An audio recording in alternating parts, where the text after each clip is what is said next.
Ei, gente, tudo bem? Hoje, dando continuidade aos conteúdos da disciplina de empreendedorismo, nessa segunda semana de aula. Nessa aula 2, eu quero trabalhar com vocês os conceitos básicos e os aspectos históricos, né, do empreendedorismo. Vamos fazer uma análise introdutória. É sempre importante colocar algumas coisas para vocês. Primeiro, essa aula vocês não estão me vendo no vídeo, tá? Eu estou com um probleminha de captura de vídeo, então preste atenção no que está aparecendo nos slides, como também preste atenção no que eu irei falar. Vocês que estão concluindo o curso de análise e desenvolvimento de sistema, na realidade, vocês ao longo do curso perceberam que vocês obtiveram habilidades e competências para desenvolver programas que sejam facilitadores, né, para os processos junto às empresas, independente do segmento. Então, na realidade, o trabalho de vocês tem um aspecto facilitador, mas é importante que os programas que vocês estão desenvolvendo têm que dialogar com a ideia de negócios da empresa. Concorda comigo? Então, por isso que essa disciplina ela é importante para você, por quê? Você pode se perguntar, mas por que eu vou estudar empreendedorismo agora na saída do curso? Porque na realidade nós queremos te capacitar, na realidade te ajudar a desenvolver, né, a sua capacidade empreendedora de inovar, né? Lembrando que empreendedorismo é transformar ideias em negócio. Ideias é invenção. Mas não adianta inventar, não adianta você criar o melhor programa possível se essa sua ideia não se transformar em negócio, não se transformar em produto, não se transformar em serviço. Aí você pode perguntar, mas e para quem não tem empresa? Para quem é colaborador ou prestador de serviço em alguma outra empresa? Ora, você vai trabalhar o chamado intraempreendedorismo, que é desenvolver processos e soluções, né, que facilitem, né, o negócio da empresa em que você está inserido. Então, você já percebeu que é importantíssimo o estudo de empreendedorismo para quem está concluindo uma graduação em análise e desenvolvimento de sistema. Então, é importante que você não perca de vista que empreendedorismo é transformar ideias em oportunidades de negócio. Então, é colocado a competência, é colocado o conhecimento, é colocado as oportunidades tecnológicas em que se cria uma ideia, mas não adianta ter ideia mirabolante se essa ideia mirabolante não gerar uma prestação de serviço, não gerar um negócio efetivo, não ir de encontro com os clientes potenciais. Então é fundamental que você, na realidade, se atente a isso. Né?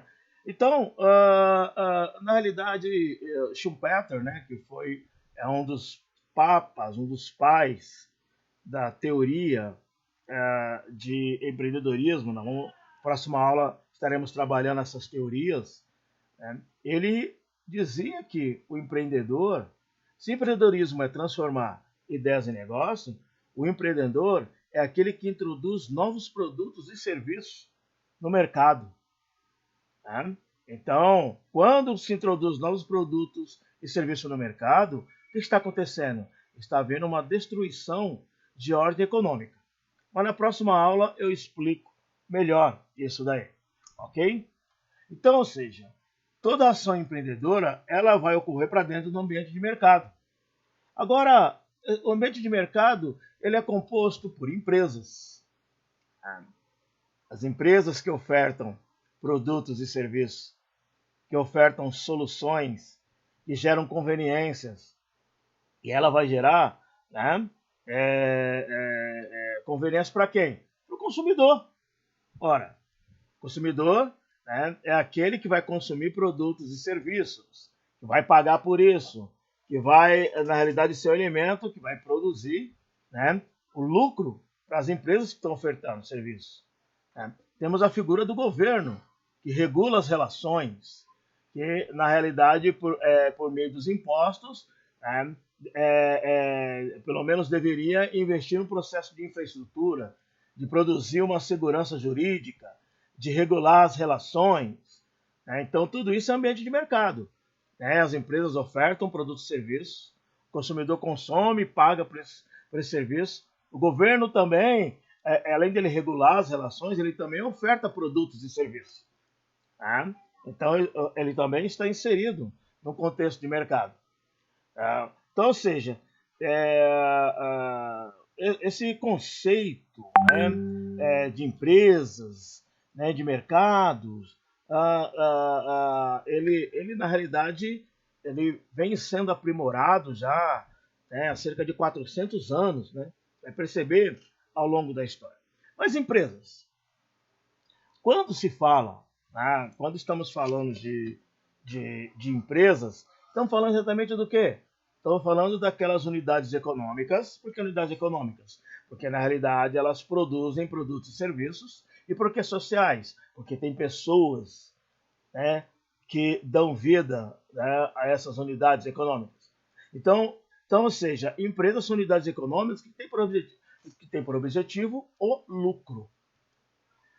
Então elas vão ofertar serviço, vão ofertar produto para obter o lucro, né, conforme a necessidade de qualquer consumidor que esteja em qualquer parte aqui do planeta Terra, ok? Então, como é que nós podemos classificar as empresas? Já que as empresas estão em todo o planeta e elas são prestadoras de serviços, e também elas entregam produtos e têm o objetivo de produzir lucro. Mesmo as empresas que não têm por finalidade lucro, elas prestam serviço. Mas como podemos classificar as empresas? Podemos classificar as empresas primeiro por finalidade. A finalidade, ou a empresa terá fins lucrativos, geralmente entidades privadas, ou seja, juridicamente a empresa coloca no seu contrato social que ela tem por finalidade obter lucro. Ela vai obter lucro por meio da oferta dos seus produtos e serviços. Né? Uma outra finalidade que a empresa tem é aquela sem fins lucrativos. As mesmas empresas sem fins lucrativos, como governos, como ONGs, como entidades sociais, mas elas lucram prestando serviço, ok? Embora elas não tenham fins lucrativos, mas elas têm lucro, então elas têm fonte de receita, né? Mas normalmente as empresas sem fins lucrativos são entidades não comerciais, ok? Uma empresa também pode ser classificada por tipo de sociedade. Então temos a chamada empresa privada. Se ela é privada é porque ela tem dono. Ela pode ser limitada, ela pode ser SA, mas toda empresa que tem dono ou donos, ela é privada. Tem uma empresa estatal, que normalmente ela pertence ao governo, seja governo municipal, estadual ou federal. Pode haver empresas de economia mista? Pode, como é o Banco do Brasil, como a Petrobras e outras empresas. O que é empresa de economia mista? São aquelas empresas que a parte pertence ao governo e outra parte pertence à iniciativa privada. Temos, acabei de dizer, empresas de economia mista, né, que é a sociedade entre governo e empresas privadas. A empresa pode ser classificada por setor. Temos empresas do setor comercial, o nome já diz, empresas que vão comercializar, né, algum produto, pode ser roupas, eletrodomésticos, veículos, aviões. Aviões não, ela tem que fabricar, mas toda vez que a empresa ela está revendendo alguma coisa, né, ela é uma empresa comercial. Aí temos as chamadas indústrias, que são empresas que transformam matéria-prima em produtos. Pode ser carros, máquinas, né? Ou seja, alimentos industrializados. Toda vez que há transformação de produto, essa empresa está no setor industrial. Temos as empresas rurais, né? Que elas estão no mercado agropecuário. Né? E nós temos outra empresa que é a prestação de serviço, que normalmente é onde vocês estarão. Né? Então, o que acontece? As empresas segmentadas, setorizadas na área de serviços, né? Normalmente temos aqui escolas, hospitais, entretenimento, bancos, né? Ou seja, prestação de serviço é quando você oferta, né, algum serviço que ele não é fisicamente palpável, né? Você não está fabricando uma cadeira, um computador, um carro, um avião. Agora, quando você desenvolve um programa, né, ele é de certa forma lúdico. Então é uma prestação de serviço. As empresas também elas podem ser identificadas por porte ou tamanho. Então nós temos as MEIs, né, que é o microempreendedor individual, que normalmente são empresas formadas por uma pessoa só, que essas empresas são limitadas juridicamente a um faturamento anual de R$ 80.000. Temos as microempresas, né, ou seja, que são empresas que podem ter sócio, elas não podem ter mais que 9 colaboradores. Essas empresas terão um limite de faturamento de 360 mil ano. Temos as empresas de pequeno porte, que são empresas que podem ter sócios, mas são empresas que não podem ter mais de 50 colaboradores, mas o principal limitador dessas empresas são empresas com faturamento no máximo de R$ 4.800.000. Essas empresas aqui, as microempresas e a EPP, são empresas que elas podem optar pelo Simples. Simples, na realidade, é um princípio tributário onde as empresas vão pagar menos impostos. Elas vão colher benesses fiscais por participar desse programa do Simples, mas só podem empresas que sejam microempresa ou EPP. Por que o MEI não? Porque o MEI tem uma legislação específica e o MEI, a contribuição tributária dele será de R$ 85, mensalmente, onde vão congregar 7 impostos diferentes. Ainda falando do tamanho das empresas, temos as empresas de médio porte, que são empresas que são limitadas no faturamento de 60 milhões anos. Normalmente essas empresas têm de 50 a 100 colaboradores. Temos as empresas de grande porte, ok, que são geralmente empresas de sociedade anônima, são empresas nacionais e empresas também multinacionais, que normalmente têm mais de 100 colaboradores, e são empresas que o principal que são empresas que faturam mais de 60 milhões de reais anos. E temos, né, eu não citei aí, tem as chamadas empresas transnacionais. As empresas transnacionais, como por exemplo o McDonald's, Coca-Cola, né, são exemplos de empresas transnacionais, são empresas que têm operações efetivas em mais de 200 países. Okay? Um outro elemento que é importante dentro do mercado, se você quer entender a questão do mercado pensando em empreendedorismo, temos a figura do consumidor. O consumidor é aquele que vai adquirir os produtos ou serviços e pagar por ele, seja de forma direta ou de forma indireta pelos impostos quando você está adquirindo serviços governamentais. Temos também, né, dentro do elemento de mercado, os governos, né, que os governos são autoridades, né, de unidade política, seja a unidade municipal, estadual ou federal, mas essas empresas, o governo está inserido no contexto do mercado, regulando as relações. Tá? E agora, quando se fala mercado, o que é? Mercado, estamos falando de encontro. Encontro de quem? Né? Ou seja, é um encontro onde são realizadas as transações comerciais. E quem são os atores dessas transações comerciais que promovem esse encontro? Então temos o mercado consumidor, né, que o nome já está dizendo, que é representado pelos consumidores, não importa se são homens, mulheres, adultos, crianças, empresas ou governo. Todos esses atores, eles consomem, ok? Então, todos eles compõem o que nós chamamos de mercado consumidor. Vai estar nesse grande encontro. Tá? Temos o mercado fornecedor. O mercado fornecedor é aquele mercado que vai fornecer as matérias-primas, né? Sejam equipamentos, embalagens, seja tudo aquilo que é necessário para o funcionamento das empresas. Temos o mercado concorrente, onde as empresas elas vão brigar pelas fatias do mercado, onde são colocadas em voga a capacidade gerencial de cada empresa em conquistar né, nessa batalha. John Maynard Keynes, ele costumava dizer que, né, nesse encontro de mercado concorrentes se manifesta o espírito animal. Então, vocês percebem que dentro desses mercados eles são muito intensos, mas na realidade pessoas se diferenciam. Estou falando de empreendedorismo. Empreendedorismo, né, vai me levar ao empreendedor. Empreendedores são pessoas que se diferenciam nas suas áreas de atuação, seja em manifestações sociais, industriais, culturais, entretenimentos, científicos, políticos, esportivos, né, religiosos, não importam. Né? Empreendedor é aquele que se diferencia. Vamos estar trabalhando isso mais para frente. Então, a palavra empreendedor, pensando no aspecto histórico, né? Ele começa no período moderno, ele surge no vocabulário.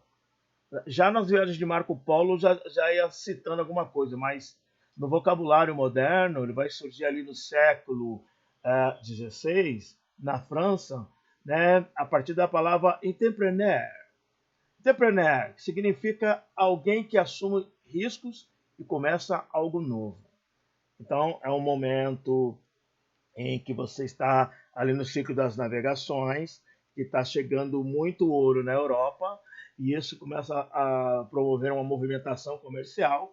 Então, aí você tinha ali os burgueses, que começam a promover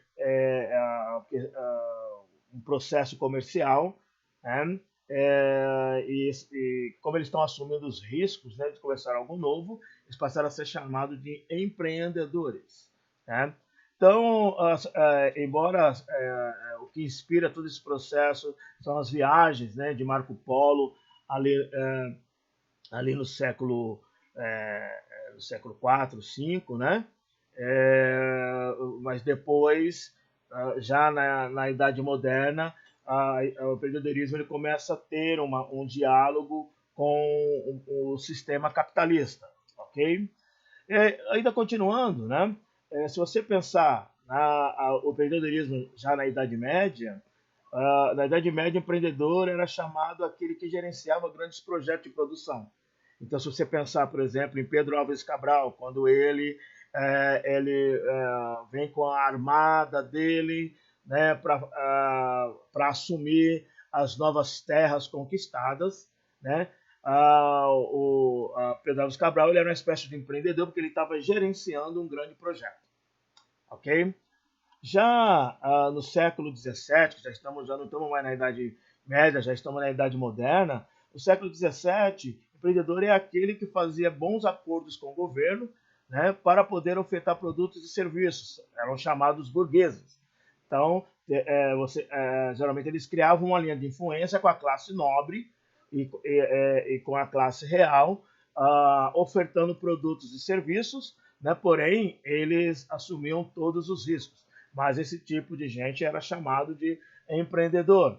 Ainda agora já no século XVIII, em que você já tem a implementação da Revolução Industrial, né? Você já começa a diferenciar o capitalista do empreendedor. Enquanto o empreendedor ele começa um novo negócio, o capitalista é aquele que coloca dinheiro, então geralmente vem ali da nobreza, coloca dinheiro para iniciar um processo de produção industrial. Tá? Temos já no século XIX e no século XX o conceito de empreendedor, né, vai exigir que todo empreendedor deve ser um administrador. Mas muitos empreendedores não conseguiam reunir a capacidade de gestão. Então, às vezes, eles contratavam pessoas com essa capacidade. Normalmente, os industriais faziam isso. Então, no século XIX, no século XX, percebeu que todo empreendedor deve ser um bom administrador. Né? Mas nem todo administrador é um empreendedor. O administrador tem a capacidade gerencial, tem a capacidade de entregar os objetivos, de cumprir as metas, né? Mas ele não tem a capacidade de inovar em produtos. Né? Então, já no século XIX, século XX, foi trabalhado né, esses conceitos. No Brasil, as histórias de empreendedorismo, claro que você terá ali no início do século XX, né, Barão de Mauá, que foi um grande empreendedor, ele construiu quase 250 empresas, né, com recursos próprios, mas nunca demorou da parte governamental um incentivo ao processo de empreendedorismo, que tinha muito aqui no Brasil, é o que chamamos de patrimonialismo, aonde quem era amigo do rei, quem era próximo dos governos, conseguiam benesses, mas não existia um fomento ao empreendedorismo no Brasil. Isso vai começar de forma efetiva, de verdade, nos anos 90. Ou seja, nos anos 90, o empreendedorismo passa a ser um projeto de Estado. O que é um projeto de Estado, gente? Projeto de Estado são aquelas ações criadas por um governo qualquer que vão permanecer por vários governos. Por exemplo, a faculdade onde você estuda, Instituto Federal, ele é um projeto de Estado, porque o Instituto Federal foi criado no governo Lula, ele passou pelo governo Dilma, passou pelo governo Temer, está passando pelo governo Bolsonaro e vai passar por outros governos, porque o Instituto Federal existe com base de lei, né, a lei de criação dos institutos. Então isso é chamado projeto de Estado. Projeto de governo é aquilo que um governo faz e permanece só durante aquele mandato. Né? Então, ou seja, como o empreendedorismo enquanto projeto de Estado, ele produziu duas entidades de fomento. O SEBRAE, que tem a função de fomentar o empreendedorismo entre micro e pequenas empresas, por meio de cursos, capacitações, né, fomento de criação de novos mercados, parcerias com entidades de ensino, de governo, enfim, o SEBRAE tem essa prerrogativa. E também a Softex, que na realidade é uma ação governamental para desenvolvimento e exportação de software. Então, ainda a Softex carece ainda de mais investimentos, mas ele existe com base de lei. Então, vale a pena você pesquisar sobre Softex, que está muito ligado à sua área, do ponto de vista de empreendedorismo. Então, essas entidades, né, elas têm por objetivo massificar, né, a ação empreendedora no Brasil. Por exemplo, o SEBRAE tem feito trabalhos interessantes, mas de 1999 a 2002 foi investido R$ 1 bilhão num projeto chamado Brasil Empreendedor, que capacitou 1 milhão de pessoas para se tornarem empreendedores. Eu participei desse projeto como professor de noções de gestão empresarial. Né? Foi um projeto muito interessante, mas faltou nele, da parte do governo, né, fomentar melhor a parte de financiamento. Esse 1 bilhão ajudou a capacitar, então se capacitou 1 milhão de pessoas. E quem fizesse esse curso, né, na época, poderia montar um plano de negócio, e nesse plano de negócio ir até os bancos, normalmente Banco do Brasil, ou Caixa Econômica, ou qualquer outro banco, e obter o empréstimo na época de R$ 5 mil.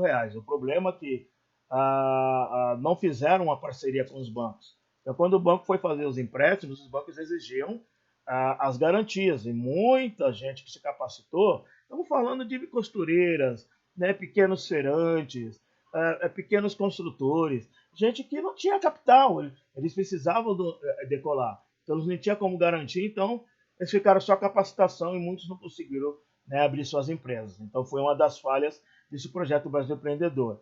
Eu tive a alegria de participar enquanto professor, mas lamentei muito esse projeto não ter uma porta de saída. Né? O SEBRAE também desenvolveu, tem até hoje chamado Empretec.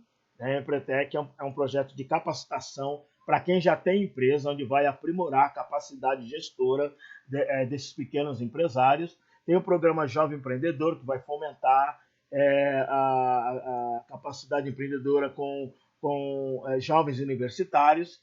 Né? Se se interessar, vale a pena procurar o balcão do SEBRAE.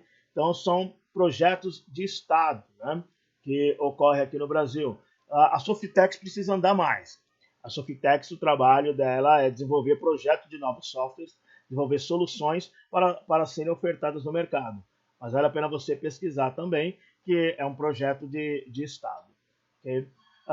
Isso nós chamamos de incentivo de empreendedorismo. Então, ainda dentro desse projeto de Estado, mesmo com todas as falhas, foram criados alguns incentivos. Por exemplo, leis em prol do empreendedorismo.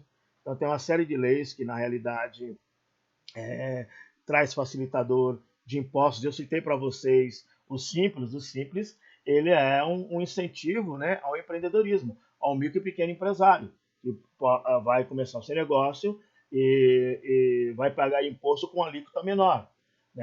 Temos a lei de inovação. Essa lei de inovação são instrumentos criados pelo Estado, né, para fomentar a transformação da ideia em negócio. Quando se fala em inovação, gente, inovação é quando há mudança de comportamento de quem consome e de quem fabrica. Então, vamos pegar o celular, por que o celular é inovador? Porque ele mudou o comportamento das pessoas. Hoje ninguém sai de casa sem esse aparelho.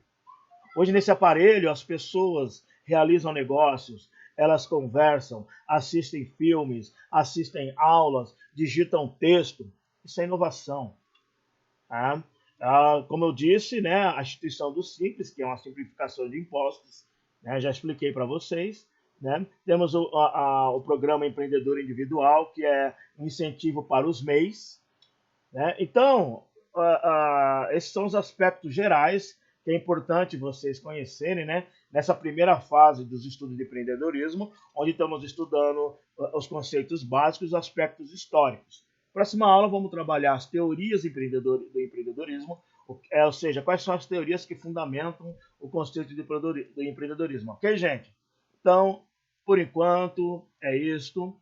É importante que você leia a aula texto, ok? E assista pelo menos 2 vezes esse vídeo e faça as reflexões, ok? Uma ótima semana, um grande abraço, gente. É isto aí. Fiquem aí de boa. Grande abraço.